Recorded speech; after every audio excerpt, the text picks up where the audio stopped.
নারী, তুমি আজন্মকাল পরের তরে ভেবে রান্নাঘরেই জীবনখানি পার করে দেবে? সকলের তরে সকলেই আমরা, প্রত্যেকে যে পরের তরে, এমন করে ভাবতে শেখো। পুরুষের দাও সুযোগ করে, রান্নাঘর সবার হোক। এ তো তোমার একার নয়, একে অপরের পাশে থেকে করতে হবে বিশ্ব জয়।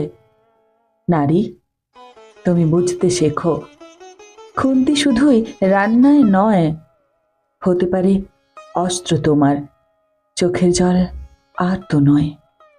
নারী, তুমি বলতে শেখো না, হ্যাঁ বলার অভ্যেসটায় আর বেঁচো না। নারী, তোমার অনেক কাজ, সকাল থেকে রাত। চাকরি করলে তবুও ছাড়,